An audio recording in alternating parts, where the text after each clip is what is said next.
As the battle raged on with the dreaded Sarglagon, and Tulok's life hung in the air and the balance, Izori struck the final blow to the devil. Lump rushed to heal, and Tulok narrowly survived. And as the water receded back into the lake, the Sarglagon's pendant was retrieved, and the heroes began to explore the depths and caverns left behind. Weighing their options with the lake and the magma chamber below, after much deliberation, they decided to return to town for supplies and respite. Lump used the hat of disguise and donned an illusory image of a handsome elf in the armor of the Knights of Last Wall. Izori and Glash decided to stay in the library with me to research more on their ever-persistent foes, while the others sought arrangements for the transport of Lady Gilda's body.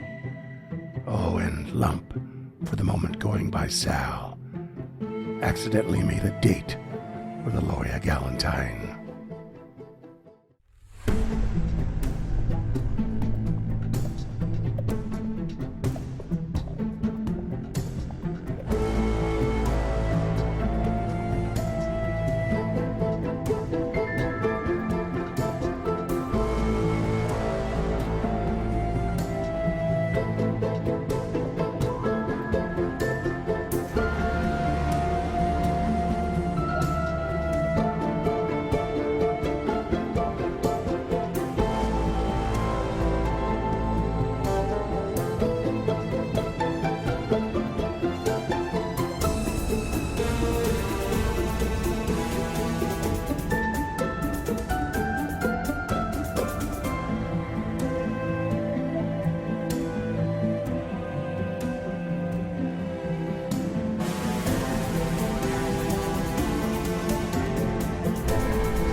You know, it's been I feel like it's been a hot minute since we had a housekeeping episode, and since pre Cam's joining of us, way pre was the last time we had way one. pre the last level up, I think, and even then that was like barely a housekeeping. It was only a small part of it. We haven't had a proper one in a while, and it feels like we're on the cusp of one. For all I know, it will pass by it pretty quick. All right, quick level up, and we'll get to housekeeping. It got me thinking about IRL housekeeping. Not like, you know, when do you sweep your floors and scrub down the counters? As we all know, that's Sunday for James. 2:30 p.m. Oh, that is also Sunday for me at 4 p.m. Oh boy. I was kind of wondering more about, like, you know, when you suddenly find yourself with a breath of fresh air you weren't really, you know, in life that you weren't expecting. What is one of your go-to, or what are several of your go-to things to spend your day doing with said unexpected free time?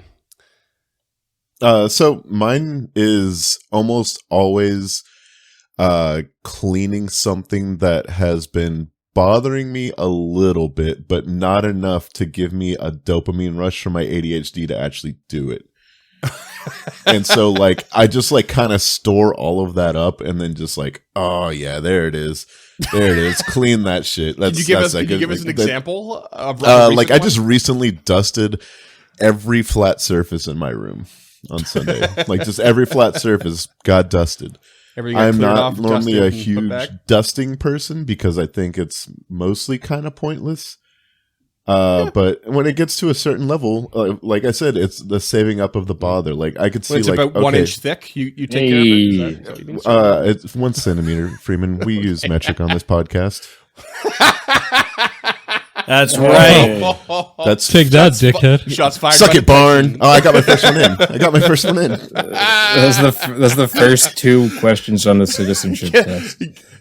If you were to encounter Barn, should you tell him to suck it? Yes, do you like metric and also suck it, Barn? Yes, and yes. It's like those the Wu-Tang shirts where it has like a something and then or the ampersand and then another thing and ampersand, another thing and ampersand, but it's just like suck it, Barn, and suck it, Barn, and suck it, Barn, and suck it, Barn. That's just rude. But yeah, like I guess that's one of my go-to is just like I gamify cleaning, and so like it was just every horizontal service, and so next time, who knows, I'll get wacky with it, and it'll be vertical services. I'll like clean my walls or something. I don't know. So Cam goes a cleaning as a go-to. I don't understand the question. Were you asking what, like, because you started with like housekeeping. If you have unexpected free time, what is one of your go-to things that you do? That's all. Because housekeeping episodes for us are unexpected, like get shit done kind of thing we don't plan for. They just kind of happen organically. That's how I'm connecting it. Thanks for making it weird. Duncan takes a very long nap. Oh, yeah. Well, yeah, actually, that's definitely true. I just woke up before this recording because any nap I take is a 2-hour nap. No more, no less. Whoa, that's just like a mini sleep. Yeah, it just fucks my whole week up. So, hey, here we are. No, but if I do have some free time, I sit down and just like get into music, which has been nice. A good distraction from all the cleaning I should be doing instead. Our Discord members might notice that I'm slowly making my way through Mendelssohn's Songs Without Words, because 49 is way too many songs to tell yourself you're going to learn. But that's where I'm at, and that's my leisure time when I'm not hanging out with you lugs. Hey, fair enough. James, tell us about how you never have surprise free time and what you don't do with it. That's I actually have surprise free time all the time. Lies. Subterfuge. I always overestimate how long something's going to take me, and I try and overestimate by about a half hour. But if there's like large blocks, like hours blocks, normally it's video games. If it's just like minutes or like supplemental hours, it's either lately I've been picking up my bass again. But most of the time I just pick up a book and start reading. Yeah, I've never been interesting. I don't intend to start for this show. You do things that are interesting to you. That does not have to be interesting to the world. And I think our fans, our small fan base so far has already shown and told us that we're far more interesting than we give ourselves credit for. Apparently, because they're interested for some. They're reason. lying to you. I give myself the right amount of credit. I'm an interesting guy. So in my younger years, and I had extra time, I used to get drunk by myself and clean. It always made it more fun. But you know, now that I'm an elder, I don't do that anymore. But what I do is play video games, because honestly, I just don't find myself working video games into my routine as much as I used to. And so when I do have a little bit of time, I'm just like, maybe I should pick up God of War Ragnarok. I've been playing it since Christmas. And yeah. I'm a little bit different. I never used to work it into my time. It used to just be a large part of my time. Now I actually do work it in. I'm like, oh, I'm definitely gonna have some free time after we record this or whatever. I'll get an hour in, you know. And I actually give some forethought to that. Where it used to be that I would put everything off just to sit there and play video games for 8 hours.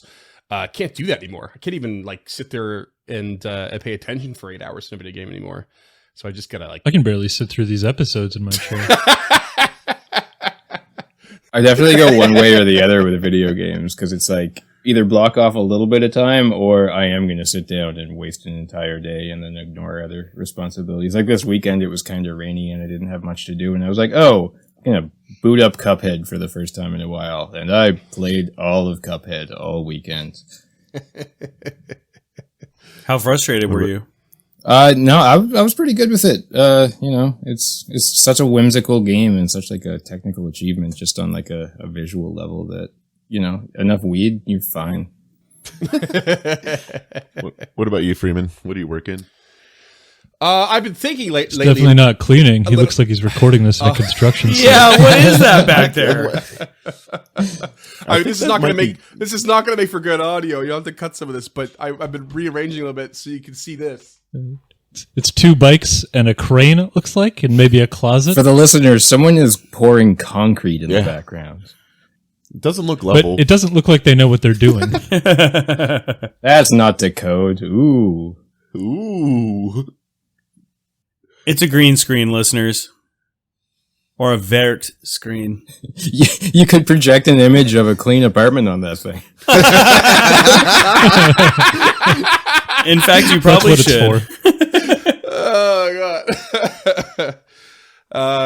So I bought a green screen and it was tremendously larger. I was looking for a wider one than I had, but it was so much larger than I expected. And it's honestly quite wonderful and beautiful. I'm very happy with it, but it took me, I had it sent to work and I was like, I can't take this home on the bicycle. How did you get it home? The chef drove it for me.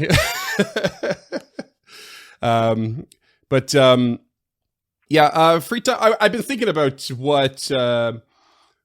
what James just said. Was I've been playing a little more music lately. I kind of haven't been for a while, but I usually get in spurts and kind of like take some free time, just even if it's 5 or 10 minutes, and pick up the old accordion. But I actually haven't played the keyboard in a long, long time. And so I started kind of rearranging things. I thought I should really sit down and, I don't know, learn how to do a scale for once in my life. But I'm a super creature of habit. I have a tendency to like go to some of the same places for this like breakfast or a quick beer while I work on something for the podcast, or kind of just like pitter around in the same location, the same neighborhood. I'm actually so bad about kind of doing new things that I don't know anything about this city. My go-tos are just sort of the same things every time. Free time, I'll do the thing that I did last week too. I'm not very inventive about it. There's a whole wide world out there once you open that door. But I guess one of the things for me is that when I do get to, when I am in that sort of like comfortable go-to habit flow or whatever, that actually helps me become a little more creative. So I do get a reasonable amount of work done. It's kind of been part of my flow the last couple of years now is getting creative work done for the podcast. It's like that's one of my go-tos. I have sudden spare time. Go work on something creative with the podcast. That's kind of what I do now. Because I don't have a social life. What do you want me to socialize? Oh, you want me to be Scoot? Yeah. No. I don't see Scoot killing any of our characters. That's right. Directly. Yeah, exactly. Not directly, yeah. Ooh. You never know when Tulok's going to need another skeleton. I've made mistakes. Yeah. Well, deep down inside all of us, we have a skeleton. Yes, that is factually correct. There was bones correct. Of a joke there. I'm still waking up. Give me time. Well, speaking of housekeeping and all that, we have a little short list of things that need to be done that we kind of agreed will happen somewhat off screen. There's a little bit of homework between sessions for this week. We have some goods to sell. We possibly have some gear to upgrade, some math to do on that. There's definitely going to be some research done here, which will hopefully expedite the rolls on. And there's a little bit of scroll eating for Azori's familiar Sammy as well. Num num. However, on top of that, we also have Krucka going to look for a tattoo artist at the Crook's Nook. And we had a lovely, hilarious little interaction with Aloria Galantine and Lump, newly named Sal, and Tulok. And if I recall correctly, they have basically collectively agreed to go have dinner later at the Otari Fishery. Was that right? Yeah. Seems to be the go-to spot for you guys. And amongst that, I think was, getting your weapons silvered and stuff, which again is kind of included in the upgrading of gear. Why don't we peel the curtain back first at the Crook's Nook? So we have Krucka wandering up towards the famous sort of club for the Osprey Club, the Thieves Guild, very well known for its seafood. And Krucka, not having always been known to be the biggest fan of fish, wanders up to the front of this establishment, which is on one of the bridges that crosses the Osprey River that runs through town. And as you do, you get this. You can start to hear, Krucka, that there is a bit more rowdiness happening at this place than usual. Especially given, let's see here, what time of day is it? Yeah, it's like 11 a.m. Ooh. So it's happy hour. It's 11 a.m. and it's the equivalent of a Wednesday. It's definitely not brunch. It's not boozy brunch that you would normally get on the weekend. As you step closer and closer towards the place, you can hear a real party going on inside, and people stumble out the front door and are having a big old laugh, patting each other on the back as you come close to the front. Do you head on in? Yeah, he'll stop somebody on the as they're stumbling out. Like, what's the occasion in there? Is there a bachelorette party? One of the guys just like stumbles and turns. He's like, "Whoa, orc dude! Hey, you're the one that lives out in the boonies, right? Wow, good timing, man! Come in, it's wake time. It's wake time." I am awake, so I guess this is the time. And he walks. The guy stumbles up around the corner, and you could, like, as you step through the door, you could hear he very quickly has undone his pants and is already urinating all over the place. And someone's like, come on, watch it. You step into a rather lively party of lots of locals, but definitely mostly regulars of the Crook's Nook. It's a strange day for it to be happening, but as you step in, you even see Yin Yasbra not behind a door that's hidden like usual, kind of hanging out next to the bar, elbow on the top, and chatting away. And there's they've kind of pushed all the tables together into one really long table down the center of the room. And as you kind of tiptoe around some of the drunken people, there's dancing and there's people playing instruments in the corner, and you spy at the far end of the table someone sort of slumped in the chair, head down, seemingly unconscious. Okay. I have an idea where this is going, and I don't know how I feel about it. I'm not sure I do. Ruh-roh, Shaggy. He'll like to go up to Yin Yasmira and get her attention. Okay. So you wander up, and you're not a subtle creature to waltz into a bar like this. Oh no, so he's bumping people with his shoulders pretty much the entire just like way. knocking them aside, and they're like, "Oh, my bad, sorry," because they're all just so drunk. And as you walk up to Yin Yasmira, she pulls her elbow off the bar and looks at you and says, "Oh, Krucka, it's good to see you." And she picks up a big flagon of mead or what have you and just gives it a big old swig and just gives you a cheeky smile, a little bit cross-eyed. Good morning, Yin Yasmira. And I just want to clarify that it is morning right now. Well, yes, of course, yes. You are sounding as nebulously foreign as ever. Well, thank you very much. Try not to make it too specific now. I was looking, sorry.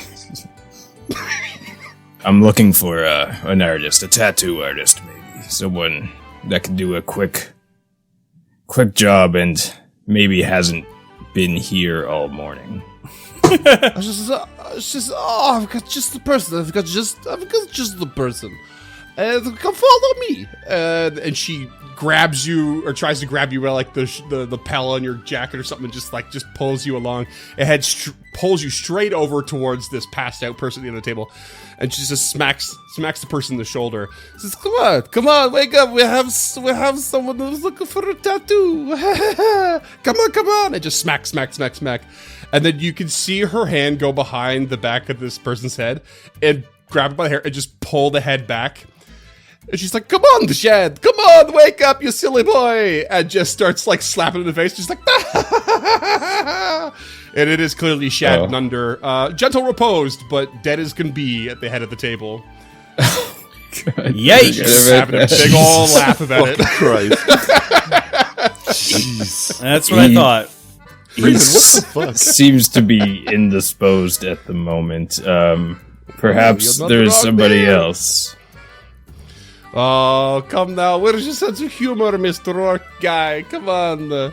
Hey, come. All right. Why do you want that too, anyway? I had an ex-girlfriend once. No, Didn't we all? Yeah. And this is the only way I can forget her. Well, that seems a little bit counterintuitive. I didn't reason my way into that relationship. I didn't reason my way out of it. So, oh, you're speaking right to my heart, Mr. Crockerman. All right, I will introduce you to the tattoo artist, but it is on one condition. I'm sure I can't wait to hear it. Kiss the corpse. Kiss the. Jesus Christ, Scott. Why is that always what you want me to I do? was not going there. Scott took it and ran. No, she's like, you have to get the tattoo that we want you to get too. How does that sound? Sure. The wise man once said, love is blind, so you might as well get a big fucking forehead tattoo. Oh no, we wanted to put it on their forehead, but we wanted we wanted to be more subtle than that, because we want you to become the newest member of the Osprey Club, where you get the flying bird decorated on you. We have an opening after all, and she gives Shad another shake. He looks like he may wake up any moment. I'll get the tattoo, but hold off on the membership. No, but once you get that tattoo, you will always be a member.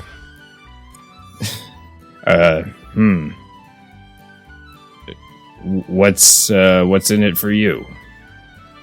Well, just trying to refill out the ranks. And you seem like a good lad. And she gives you a big old slap in the back that actually, jerks you forward a little more than you would expect. Okay, well, he is going to hope she does not remember this conversation later and just kind of grimacingly give a thumbs up and sure. All right, and she she takes you she starts to wander around the room towards the back and kind of keeps waving her finger at you and weaving in and out of people and keeps waving her finger, even though she's moving barely anywhere. She keeps turning around to wave her finger. You're this way, don't get lost. And then she opens a secret panel on the back of the room and steps through. You walk into a room that's just incense just kind of fills the room, and she closes the door, and it's surprisingly quiet once you're on the other side with the door closed, it's been soundproofed in some way. And there's a couple people smoking a hookah in the corner and having a chiller time in here. And sure enough, there's after you go through a curtain on one side of the room, there's a little area where people kind of sitting around hanging out, and someone's doing a stick and poke on someone. She's all right, Cracky here is next, and I mean right now. It needs a tattoo.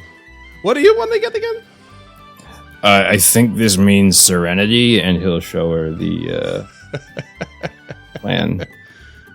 And yeah, okay. She takes a look at the sort of what's the formula? Not formula, the design blueprint that you have, and she's kind of looking at it through one eye closed, kind of head bobbling. She's 100 victories. This represents your ex-girlfriend?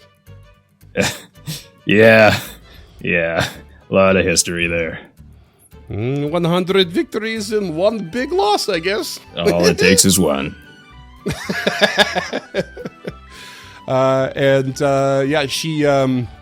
She sits there. She pulls a chair over and turns it backwards and sits down, props her arms up in the back, and kind of shoos the other person getting a tattoo away before it's done, and gets you to sit down. And the tattoo artist goes to work on giving you this tattoo. So as they start tattooing away, he wants to ask Yin Yasmira while she's presumably standing there, like, not too steadily.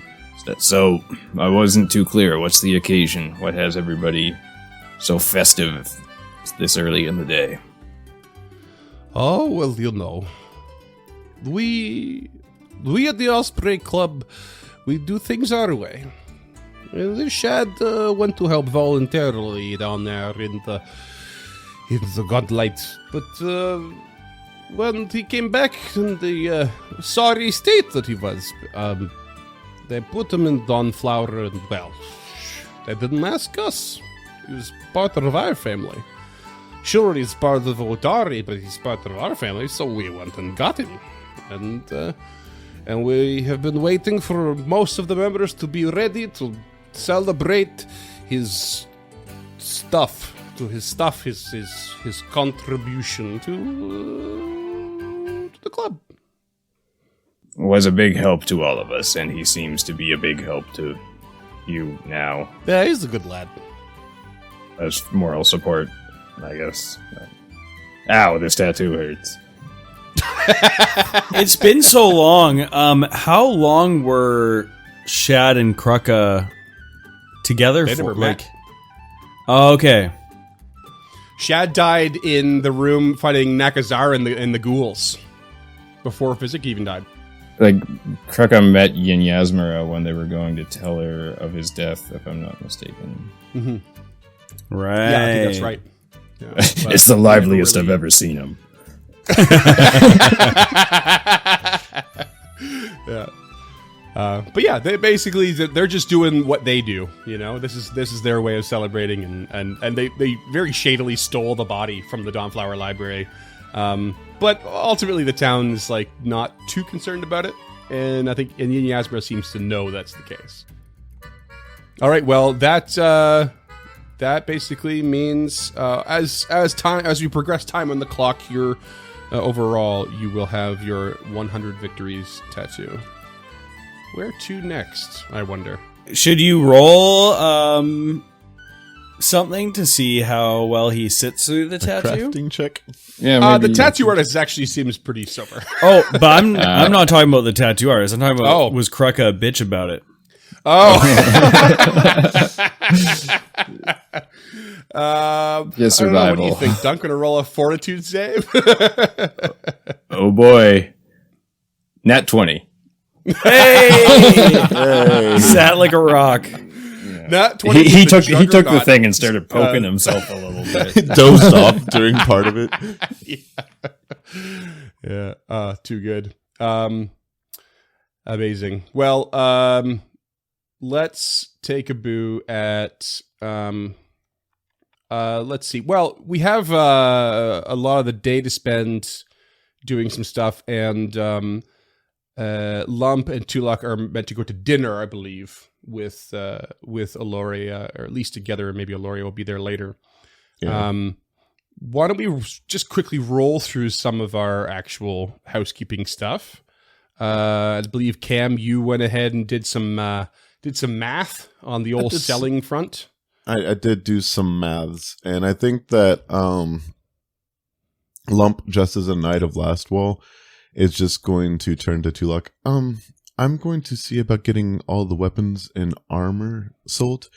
If you could look after some of the more occult or arcane gear and see if you could find buyers for that, it would be greatly appreciated. I would like to travel with you, but if you just want to take the lead on those, because I'm going to be a little less knowledgeable than you. Let's go together. Lump reaches over to hold hands. Scared to be in public for the first time in years. Tulak says, "Follow me. We'll head to the blacksmith. Unfortunately, as we told you, Carmen died in the vaults, but it's not known up here, so let's keep it to ourselves." Of course.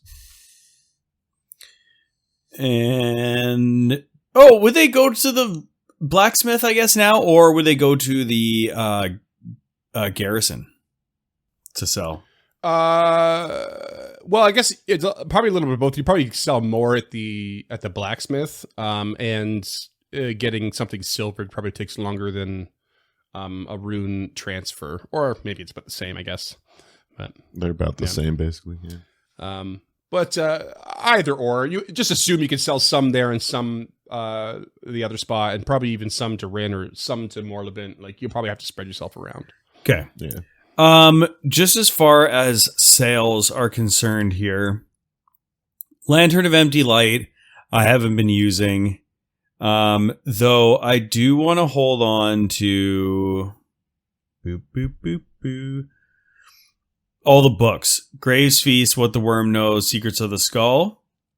Okay. Is there a reason? Yeah, because Tulok wouldn't give those up, character-wise. Gotcha. Okay. They were really important early finds, like related to like the mystery of what's happening in Gauntlet. Okay. So without selling the books, that brings us to a total of 1,080 gold pieces. And the Word Reaper I want to keep. Yeah, that was not part of the sell list. That was under potential sell. So then that's that. Yeah, we used some things that were like a maybe, but yeah. I didn't realize the books had that much sentimental value. Otherwise, I would have not put them up. Big time. I'm sorry. What, Cam? You didn't listen to the show before you joined. I did listen to the show. I never. There's no winning. My hoarder tendencies are shining through to. I completely support. I completely support you, and this is completely fine. But yeah, so 1,000 of that immediately goes out to get Lump a sturdy shield moderate rating, and right, which I believe you all agreed on ordering right away, right at the Galentine deliveries. Yes. And from there, I think that handles most of our selling of stuff. We had some cool stuff in there, but the Retribution Axe gone, Cold Iron Shield gone. Everything else is just random stuff that Crooked had been hoofing around. A lot of +1 weapons and large composite longbows and so on and so forth. Yeah. Might be easier to go down the list of what we kept at the end of the day. Did you sell the +1 striking battle loot? Yes. Unfortunately, Lump's hands are not suitable for playing instruments, and so they said it was time to go. I don't know if anybody else in the party had stuff that they would have sent with Lump to sell for them. Oh yeah, your own personal inventories. No. Yeah, I guess Krucka's got loads of stuff. Looks like. Oh yeah, and has to get rid of some invested stuff. The had to put him to 11, so he's going to get rid of a Ring of Discretion because discretion has never been his strong suit to begin with. I don't think we ever used it either. No, but I mean, all it really does is conceal weapon. Like we're going on a dungeon dive. Fuck that. +1 striking hand wraps with mighty blows. They can probably go because real cool dudes use weapons. Yeah, I mean, those. If you ever lose access to all of your weapons, they could be really useful. That was sexist and rude towards Lady Gilda. But they do count as an invested item as well, or it's like one of the only types of weapon would. So it has a cost to it in a way. Yeah, I'm sitting here at 10 out of 10 invested items, and that's after getting rid of the Ring of Discretion. And dang it, I'm going to find something cool and want it later. Well, you might want to transfer, say, the striking rune from that to something else as a backup weapon for sure, right?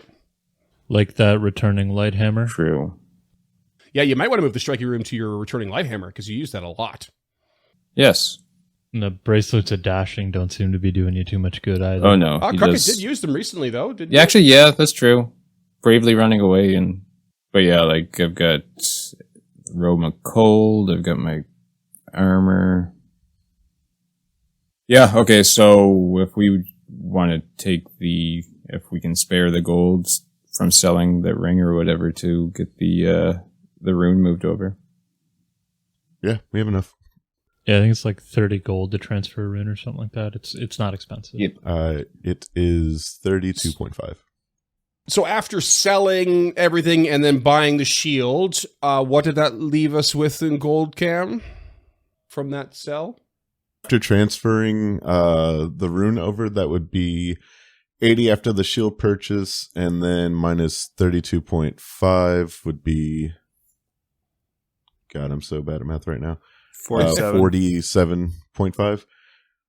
And that wasn't the only rune transfer, was it? 328 we have in our coffers. And then Lump would also want to get their Morning Star silvered for 40 gold. Okay. If there's anything left over after all that, Tulok could potentially use a pearly white spindle Aeon stone to fit in with the rest of the crew. Finally. If we have 60 GP. Been avoiding that for a long time. Yeah, we do. Yeah. There's 328 in our coffers of just like hanging out gold. Yeah, we have 335.5 after my silver weapon and shield. And then, yeah. And the rune transfer? And that wasn't the only rune transfer, though, right? Was there not someone else wanting to... There was the resilient rune someone had to transfer? That was Kruka's resilient rune, and that is counted in already. Oh, okay. Cool. Wow, Kruka's getting an upgrade here. This is great. I'll be the belle of the ball. Resilient on the Wolfjaw armor. Let's put striking on the returning hammer. And cool. And I want to go ahead and minus off the gold from that Aeon stone. Yeah. And delete all the things you need to in the stash. I'll leave that all to you, Cam, if that's okay. I'm on top of it. Beautiful. I assume my spindle will be on order. No, I think you can grab one here. Oh, it's a low level item. Yeah, yeah. It's low enough level. You could buy up to, I think, item level 4 or 5 in Otari. Usually. I mean, okay, unless it's like uncommon or rare. It's just like, okay, it's the compass that you're gonna have a hard time finding. There's just a fucking thing that heals you for 1 point every minute, and it's just like, yeah, we just happen to have one in the town of Otari. Like, yeah, they supply them to the guards when they go out on night shift. Yeah, they're probably wondering why you didn't buy one sooner. It's poo. It's poo. OP. Scott really hates this item. Scott ever runs to me, it'll be the first thing on my purchase list. No, that and automatons are fucking out, dude. You're out. Yeah. In Scott's defense, it is an uncommon item as an Aeon Stone. Oh yeah, I suppose uncommon. All right, fine. You want to wait 2 days for it, Scott? Is that what you're advocating for? I'm just trying to play the game. However you want to play it. If you want to give it to me now, I'll take it now. Just take it now, because it just saves us on healing time, which is boring at this point if we don't expedite it. Izori, what's it like hanging out in the library? Feeding paper with diagrams on it to your cat. Well, for Izori, it's a little more complicated than that. Okay. You have to mash it in with some fancy feast. Yeah. It's fucking rich. So on the library level, I picture her and Augrail, like Augrail taking her on this little tour of the library level. Like, she's seen every level, but she hasn't really investigated every level. Mm-hmm. So I like this idea of like Augrail taking her to the little grotto where he first met the crew, and like a little sightseeing tour. Mm-hmm. And then out a secret door at the back of that grotto above the sofa where we found Augrail is this trail that leads to a small body of water in the southeast corner of the library level. Mm-hmm. So I imagine her going over there with Augrail, bringing out her expert fishing tackle, and just trying to catch a couple of at least edible looking fish, if there's anything left in this pool of water. At best, you really I think from a distance you catch the sight of like maybe a small chub or something, but mostly if you're gonna see anything, it's like a little minnow at best, but it's a very shallow pool and there isn't much going on there.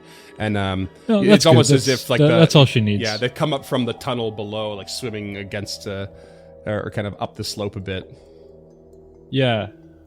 So she brings back a few of those for Sammy, and she's getting to know Augrail and at the same time. I imagine Augrail just like crouching at the side of the water like Gollum trying to fish while she's sitting there with her expert tackle. He's actually idly just like dipping his finger in the water, like just reading a book the whole time, just like occasionally looking at the water, seeing something to grab. But then, definitely just squat down like Gollum and just perusing some random book.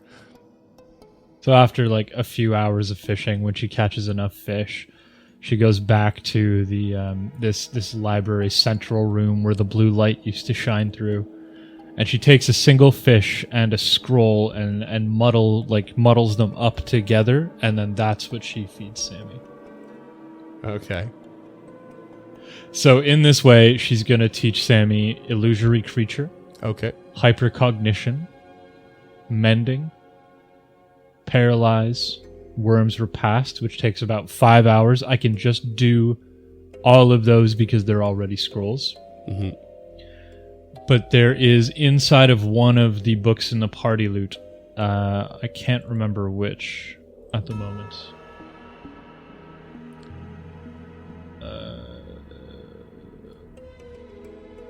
Grave Feasts, I think. Oh no, I think it's is it Ineffable Hauntings or is it the? It might be Ineffable Hauntings. But there's the instructions on how to create a scroll of ghostly weapon. Yeah, I believe that's on Ineffable Hauntings. Yeah. Yeah. So as of which, one of the things I can do is instead of using my time to learn a spell or craft a scroll, what she does is craft like a facsimile of that scroll, and then feeds that to Sammy. That takes an hour, and that I actually have to roll for. Okay. What are you rolling, and do you have an idea what the DC is?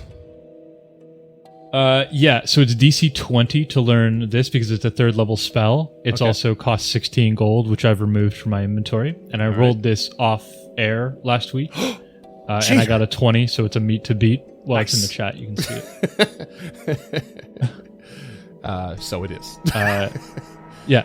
So she gets the 20, she spends the hour, and she feeds Sammy this facsimile of a scroll of ghostly weapon. So now she's added 5 spells to her spell preparation list, which is great. Amazing. Anytime as a witch I can beef that up, it's always going to be better for the party. Especially now that I can just prepare 3 3rd level paralyze spells. Paralyze, pretty good spell. Pretty good. Yeah, it does have the incapacitation trait. Yeah, so it's still pretty good. The 1-2 punch of paralyze and slow, I think, is going to be that's going to be your 3rd level spells from here on out. Maybe paralyzed at a higher level, depending on how it heightens. So it's just like 2 untruths. Well, pretty much. It heightens in that the incapacitation goes up, but Duncan. I don't think it goes up more. Well, I mean, incapacitation That's enough for me. abilities are, you usually want to use them not against a single big bad enemy. When you're fighting several enemies, you want to just take one out of the fight, basically, and gimp it so that everything is easier to handle. Because that's what incapacitation bites you in the ass when you're facing like one big bad, and because their level's going to be too high, they're automatically going to have a boost up. Hit those multiple encounters, those lower level creatures if you can, to really like shine and kind of just dominate. Yeah, her inspiration for Paralyzed specifically was watching that stone mauler, I believe it was called, just like zip around the battlefield. So being able to take a creature like that, like something where its movement is like tantamount to its stat block, being able to take that away, even with the incapacitation trait, it's worth the 2 action 1 spell risk to her. So and to me. So for sure. Cool. Get it. When you went into the little cavern there, do you think Glash came with you? I don't see why he wouldn't. I imagine Glash like working the net as Zori works the rod. Working the net and dancing. So Cam, could you roll me a D100? Oh, God. Here we go. That is a 33. Can I get a perception check from Azori, please?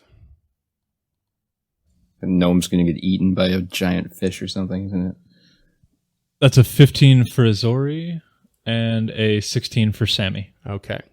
So as you're fishing in the cavern, and Augriel is sort of like perusing his book, and he happens to look over and kind of splash in the water for a second, looks in, he notices a little movement like in the reflection of the water and turns to look over his shoulder and then pokes you with Zori and is like, "Your friend is leaving." And you catch Glash wandering down the tunnel away from the library and into where the sort of depths would go. And Cam, I want you to roleplay Glash on his attempt to quietly depart into the Darklands and home. Glash is, for the first time, tired of dancing. This is a serious moment. Fuck you both. Sorry. I'm so sorry. And he feels it in his knees. He feels the weight of everything that he's been through. The amount of times that he's been just absolutely smashed by rock elementals and devils and everything else. Chained up by flesh warps. Yeah, just everything that is going on in his head. He's just thinking, I've done everything I can. I think that they'll understand. Maybe I should have said goodbye, but I just, I'm old. I'm older than some of the rocks in here. And it's time for me to go home. It's time to, and just like slowly plodding along, bare feet. I'm picturing Glash like muttering this to himself, aloud but very quietly. Yeah. And perhaps with the nudge from Augriel Azori, you notice and catch some of these words. What does Azori do? She stays quiet, just watching. He's a druid. This is about as close to nature as they get down here. So initially, she's just assuming that he's doing some sort of commune, like maybe getting in touch with their deity or what have you. But when he starts to make a break down the corridor, she'll speak up. Oh, down this corridor? Yeah. The one you pointed out leads to the pavilion where Jaw was. Down here it leads to fast tunnels. Okay. Not that it matters. Are you sure you know the way? From what I can tell, my friends have rescued you twice now. I don't imagine there will be a third. And Glash freezes, hearing Azori's voice like a deer in the headlights. And his shoulders slump down. And you see his head tilt forward, his chin resting on his chest as he turns to Azori. I can find the way back. I can speak with the stones. I can listen to the moss. Just, I'm sorry. I don't know if I can keep doing this. I feel like I'm holding y'all back. And I want to see my family again before the bleaching takes me. Your company and your skills have been appreciated by every one of your companions. Be safe, Glashstromdur. I hope we do not meet again, and that you can find your family swiftly and safely. He gives a small nod and does like a slow, sad version of the dance he's been doing the entire time, and then turns on his heels and heads further down into the darkness, disappearing. And I imagine Azori never turned around during this interaction once. She's just feet dangling in the water. It's like head over the shoulder. Sammy's turned around. Yeah, Sammy's turned around watching him, and you just see his eyes glowing in the dark. Trying as to mimic the dance. disappears into the night. And that's what Glashstrom will do. Aw. And that's where we're going to call it. The gnomish goodbye. Yeah. The gnomish goodbye. Yeah, I didn't see this coming. I'm feeling pretty sad. Out of character, I figured that lows were bad, and like this can absolutely get cut. But I was like, shit! I lost another prepared spellcaster. I had so many ideas. I was kind of holding on to this one a bit. I was debating it today with my prep, and I was like, well, Glash agreed to stay until they found a route home, and then you guys particularly said he's going to stay at the library, and then James was like, we're going into the cavern. I was like, holy shit, this lined up like not in the way I expected. But there it is. He has been helpful. I'm not surprised they left. I'm just a little surprised in the way that they left. I felt like Glash would have said something, but I guess not. I was playing with the cards Friedman gave me. All right, like, Yeah, no. I totally see him pitter-pattering away. Yeah. I still think the gnomish goodbye is a good fucking episode title. And Izori's still wearing the Drover's band, so she is a bitch. Kraka just freezes mid-tattoo and hears the pitter-pattering of little feet as if going down the corridor. Yeah, wonderful. Could miss that dancing little gnome. Oh, he's dancing in our hearts now. Yeah. And Izori's still wearing the Drover's band, so she's not very polite at this point. Oh yeah, that's right. Was she ever polite? I forgot about that. Well, The and less polite Glash that is you walking away with the bracers of armor or whatever they are. Yep. Oh, yeah. If it gets him home safe, seems like a fair trade. Yeah, I literally Done his just, bit for the crew. He's just done a before lot. James is like, we go fishing, I was literally going to step like put the braces on, upped his AC by 1. And then I was just like, oh, I guess those are gone now. Never mind. Well, didn't have any bracers of dancing to give him, so that's all we can give him. True enough. Do those exist? I'll have him drop them in the tunnel. Braces of devotion, braces of hammers, Bracers of razzmatazz. Gloves of jazz hands. I'm sure there are performance-enhancing boots or something. Since we're in the library, why don't we take a look at some research that James had planned to do with Izori? Yeah, did you happen to do a little math on how many research attempts you get in? And do we want to roll some dice on that? And what are you going to research? A lot of questions. Yeah.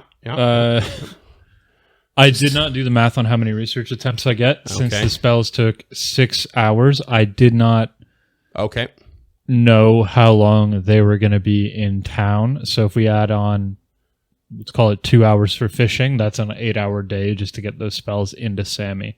Okay. So she's probably got 4, maybe 5 research topics in her. Okay. Yeah. So fast forwarding, I'm just going to put it to the hour here. Fast forwarding that much time, we come to about 7 at night. And from there you can kind of research as many times as you feel is appropriate before you rest for the night, I guess. And it's about 2 hours per research. Oh, then let's go with 3, I think. 7 plus 6 is 13. Okay, so we'll do 2 then. You're going to do 4 hours worth? Yeah, because she hasn't rested yet, right? Like they came to the library, they left. There was no long rest before they left. So 2 hours will be enough. She's got to be tired by this point. Yeah. I mean, you could put the rest in wherever you want, really. You could do whatever order you want to. You could have rested first, then fed Sammy, and then, fished. And then the math is still the same, though. Yeah, that's what I mean. So, all right. What are you researching? She's going to start with flesh warping. Okay. Now that Lump has been introduced to the party, and she's had limited experience maybe smuggling flesh warps out of Geb or out of the Mana Waste or to the Mana Waste or what have you. She's just kind of looking for general information at this point, and then down the road, possibly whether or not she can help Lump return to who they used to be. Mm-hmm. Okay. So researching that, you've put no time collectively into researching flesh warps. I believe all I gave you was some of the flesh warping tradition stuff when you first discovered some information on it.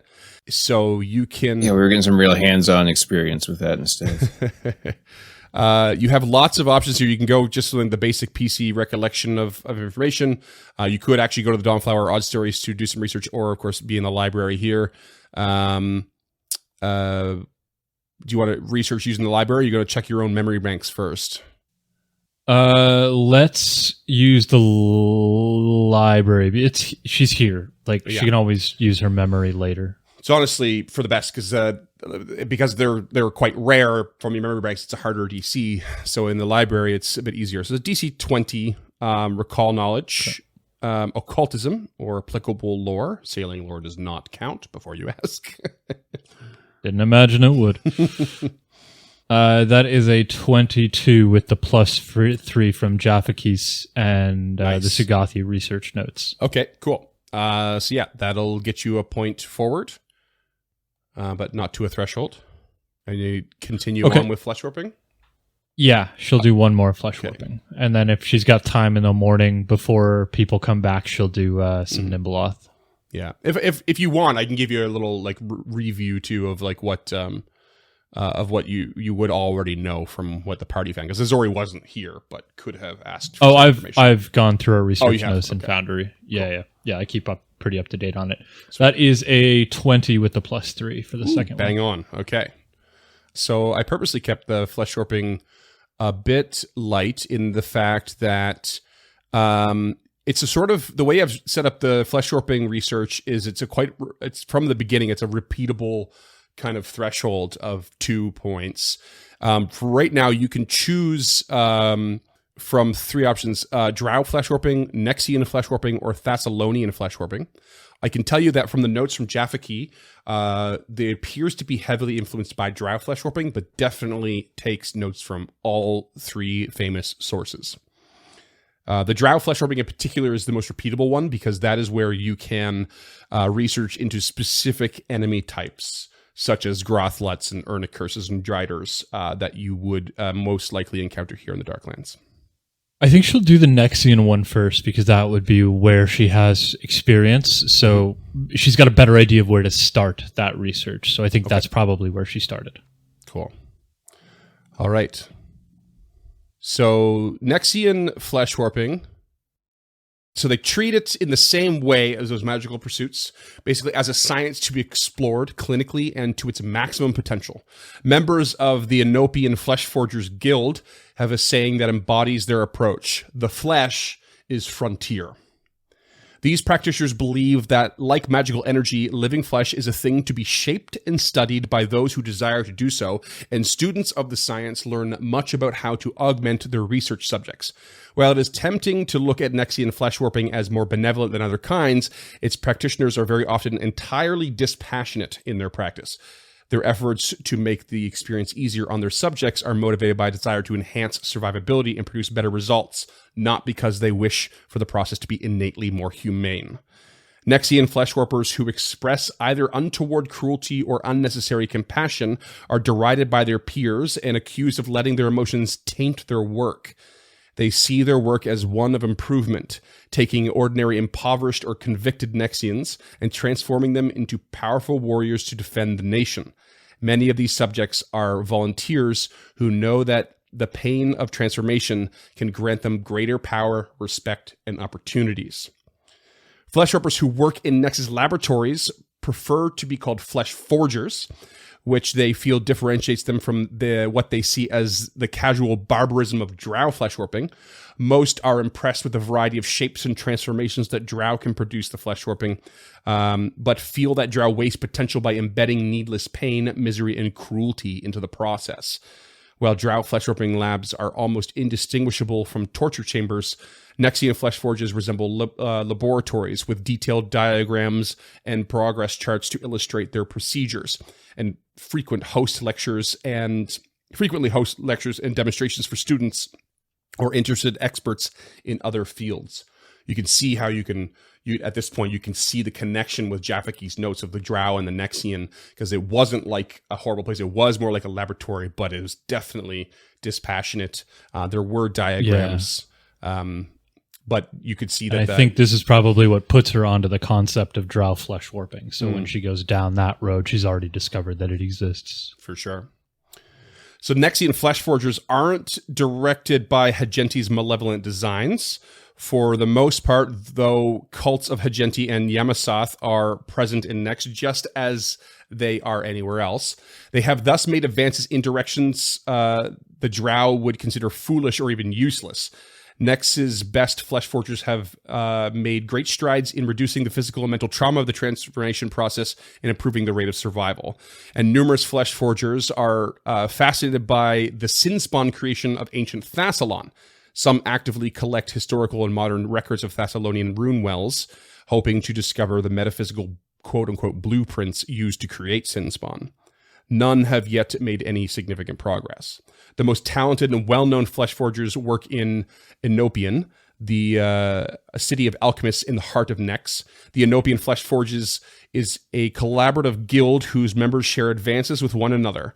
The guild's primary focus is designing and shaping flesh-forged soldiers for the state, which members excel at. The soldiers are toughened warriors who are often highly regarded for their abilities. However, not all flesh forgers in Enopian support this militaristic effort, those who would independently have more freedom but lack the collaborative support of the guild. As many flesh forgers in the city are also aristocrats or politicians, the choice of whether to join the guild often has multiple facets and is bound up in old rivalries. Several pioneers have emerged from Enopian's flesh forges. Mari Finitek is a gnome researcher who is pioneering the use of flesh grafting to repair battlefield injuries to keep flesh forged soldiers in the fight longer. Although claims she's fabricated her research results are just coming to light. There's also known to be Jamal Kobrin, who has determined how to subtly augment the musculature of his vast flesh-forged soldiers, dramatically improving their strength without telltale visual signs.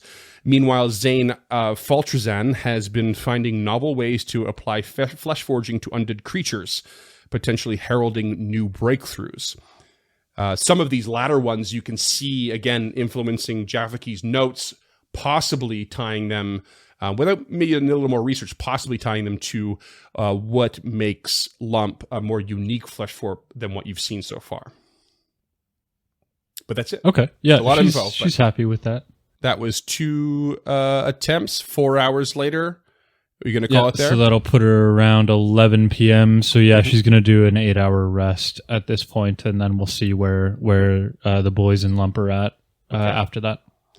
I believe with spending the day in Otari doing some shopping and some selling and some rune transferring and all that, I think, Scott, you wanted Tulok to do some research as well. Is that right? Yes, that is correct. Tell me more. Tell me more about devils. Devils, okay. I don't have a particular spread of research dedicated to devils like I do with some of the other stuff. So tell me what you're looking for exactly. Tulok's trying to see if there's like loopholes or any historically, if anyone's kind of, turned the tides on a devil as far as contracts are concerned. Just like when they're dealing with Eurevian, he has some ideas in his pocket of how he can potentially navigate the situation. Sure. Okay, so you could probably hit up the Dawnflower Library for that particular thing. And we're going to have you roll a religion check. I'm not sure how kosher that is for you. It's mid. And yeah, okay. That's not too bad. Mid's fine. It's fine. And we'll say you're looking specifically into Phistophilus's contract devils. And infernal contracts and sort of the connection thereof. Why don't you... I don't believe you have an appropriate lore for this, so why don't you go ahead and roll me a religion check? Yikes. Not looking good? I used a hero point. That was a natural one. Okay. And that's a 9 on the die for a 20. Okay, no, that'll do it. That's going to be a meat to beat for what we're looking at. Same with Zori's. Let's see. How much time do you want to spend researching? By the way, if we consider these to be 2 hours each swell, how much time do you want to spend on that? You have most of the day, realistically. Yeah, I mean, I think that although we're doing it in this order, I think that once Lump gets rid of all the arcane and occult items, they'll just look over it to look. If you have any other business, I can handle the selling of these weapons and armor. Tulok was a little hesitant about leaving Lump and or Sal on their own, just because they haven't been out of the Abomination Vaults in God knows how long, and just I don't know. Tulok is still getting used to how he thinks Lump is going to act in public and in the vaults. Like they have shown themselves to be loyal, but like also you had a really awkward interaction with Aloria that you had to sort of save them from in a way. I mean, and they turned on they were their oppressors and the people keeping them there, but like I think Tulok is still slightly wary. So if Lump tells Tulok that they are going to go take care of the weapons, Tulok is going to sneak away a little begrudgingly and spend 2 hours doing that, but then is going to meet back up with them and will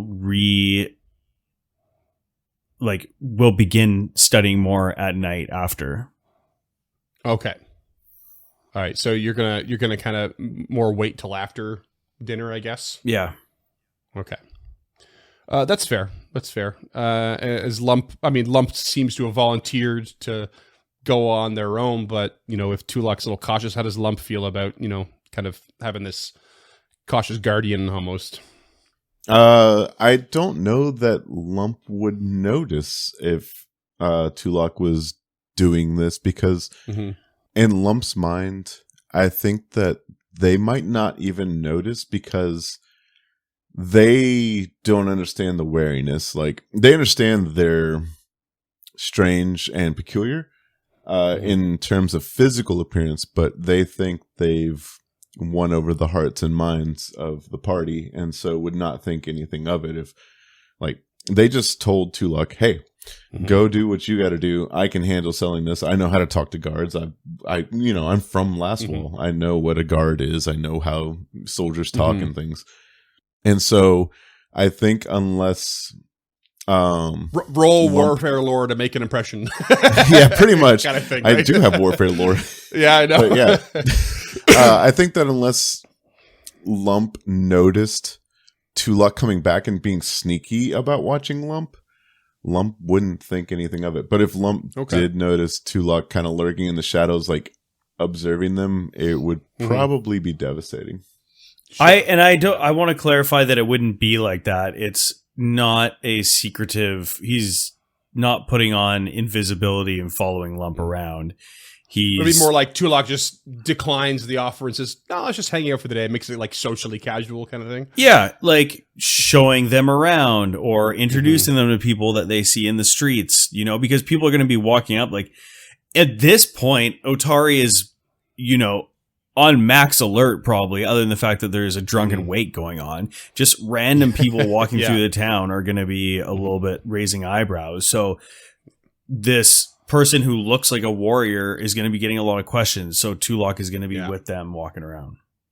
Not to mention, I mean, like Otari has been doing its best to keep life going, and they can't afford not to. They have to keep working the lumber yard and the forest, and they have to keep fishing, and they have to keep the status quo going. And extra effort's gone into like maybe fortifying some of the edges of town, and there's more guards around, and people are on edge. There's definitely a level of anxiety happening.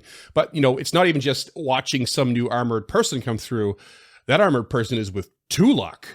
Tulok is the only original surviving hero of Otari.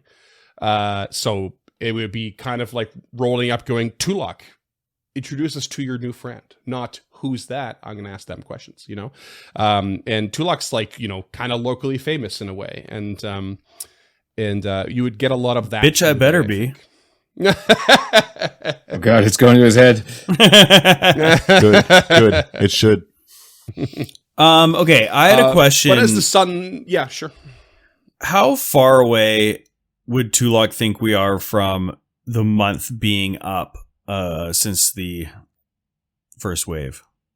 Yeah. Let me double check. It is the 10th of Lamachan, and the first day or the first attack. The attack. The attack on the graveyard. Yeah, essentially, how long away does he think the next one would be? Right. Okay. So, you are pretty much exactly a month from the day you first set out, which puts you at about 4 days away from a month from the attack on the graveyard. So it's the 10th. It would happen on the 14th if it were to happen exactly a month away. Because this is on. But we know that it's a month away to recharge, don't we? You know that it can only do it once a month. You don't know it's like progress and recharge or anything like that. You just know that it's no sooner than a month apart. So Tulok I just want to say this so listeners know that this is on Tulok's mind, whether they're in town selling stuff, studying, researching, going out for dinner, whatever. This is at the forefront of his mind every second they aren't in the vaults. Mm-hmm. Okay. Always the concern for the well-being of the town, especially if something were to happen when you're not there. You've been, if anything, lucky enough so far to have been there when these things went down. And maybe Tulok considers that to be nothing more than, especially as a fortune teller, nothing but actual luck, not,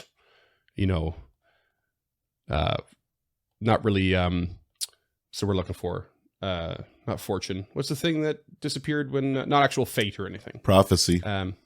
Prophecy, thank you. But yeah, as you spend the day kind of roaming around town, probably meeting and introducing and shaking some hands, although maybe a little bit warily for Lump, you eventually head down to the Otari fishery around the time that they start to set up the games and hand the snacks out. And, you can feel that sort of anxious energy amongst the town throughout the day, but you also feel it's sort of relaxed a little bit as you witness everyone sort of go out of their way to try and very much relax if they can. And you pop yourselves down at a table, and Tamily happily serves you some fresh beverages and some snacks. Anything in particular you want to eat or drink? Mug of beer. Mug of beer? Reminder for Cam, Tamily, what is her relation to the town? She is the owner of the Otari fishery. Yeah. Owner and proprietor. Yeah. So she basically, oversees the place. The fishery itself turns into a games room and kind of like restaurant at night every night.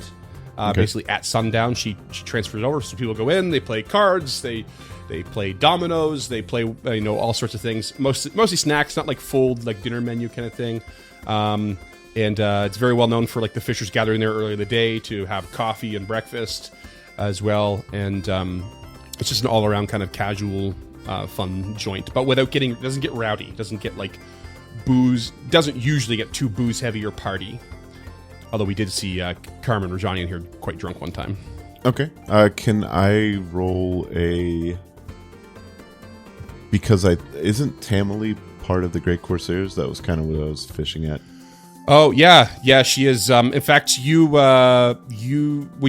pop in, you see her ever since the night of what I'm now calling the night of the Howling Moon, when she marched out onto the pier to defend her fishers from all the wolves attacking. She had her regalia on, and her peg leg was wrapped up in the ribbons of the colors of the Great Corsairs, the Andorran army, which I believe are blue and gold or blue and yellow, memory serves. And But if that's the case, it is she has yet to change her peg leg ribbons since. She's been constantly wearing those colors ever since. Not that Lump would know that per se, but it's definitely a very notable part of her regalia right now. So I guess you could roll maybe a society check. Maybe she's wearing like a little bit of more iconography as well on her casual clothes, like a pendant or something. Would it be warfare or society? I think warfare. You could do warfare. If, either one. Yeah. Rolled a 15.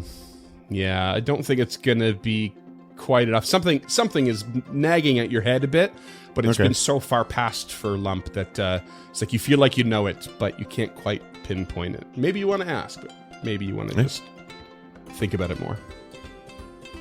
I think as we walk in, a Lump will kind of notice the heraldry and the dressing up of the peg leg, and just kind of stop in front of her, come to a relaxed attention.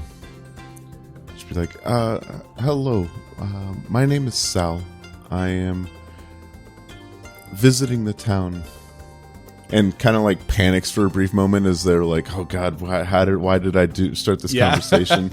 Waiting for Tulok, like glancing nervously at Tulok. And Tulok notices the apprehension on Sal and kind of claps them on the shoulder and says, "Tamley, this is our new companion. We found them in the vaults, a prisoner, and we've been working with them down there to move deeper, on our quest." Sal visibly relaxes. You see a range of emotions go across Tamley's face. At first, it's like a little bit of amused confusion with Sal's like poor attempt at saying hello, I'm so and so, and then it's a sort of happiness to hear, oh, a new companion for the heroes, and then it's like we found them down there, and it's like, oh shit. Like not quite sure if definitely a flash of maybe can I trust this person right out of the gate. Tulok's vouching for them, but holy shit. But also like what could possibly happen to have this person be found down there? And you're presenting as just an elf, right? An elf dressed in older style last wall plate. Yeah, I think she kind of goes through all of these motions and before you, not really hiding any of them, and then she kind of looks at your armor and just says, "What on earth is a soldier of Lastwall doing down there?" It's a fairly long story. And by that I mean the story has taken place over a number of years longer than you've likely been alive. The best way I can describe it was that the soldiers and knights of Lastwall are on a perpetual crusade to bring about the demise of the undead. And yes, I'm quite familiar actually with the mission of the Lastwall. Oh, did you serve? I served in my own way. And she like kind of taps her peg like tonk tonk. Maybe not for Lastwall and maybe not for destroying the undead, but in my way. And Sal will take off their prosthetic arm and just, I did as well, and then put it back on. And she like kind of gives you a wink. And that's when the room's kind of like side-eyeing a little bit, kind of looking at this kind of conversation, especially at the thud, and then you pull off your prosthetic. Kunk, yeah. Yeah, and it's like, but, everyone kind of shrugs it off a little bit, like, oh, okay, we know it's not too big a deal. It's just, a little eye-catching. And then that's when the door opens at the front, and Tamley says, "Oh, Eloria, please come in. Have you met Sal? It's one of Tulok's new friends." They were just about to tell me a wonderful story. Would you like to hear it? And she gathers all of you to sit down at a table to listen to any tales that Sal would like to regale. And I think that's what we'll call it.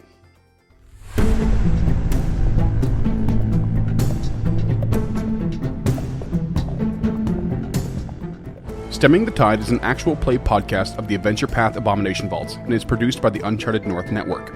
Stemming the Tide uses trademarks and/or copyrights owned by Paizo Inc., used under Paizo's community use policy. We are expressly prohibited from charging you to use or access this content. Stemming the Tide is not published, endorsed, or specifically approved by Paizo. For more information about Paizo Inc. and Paizo products, visit paizo.com.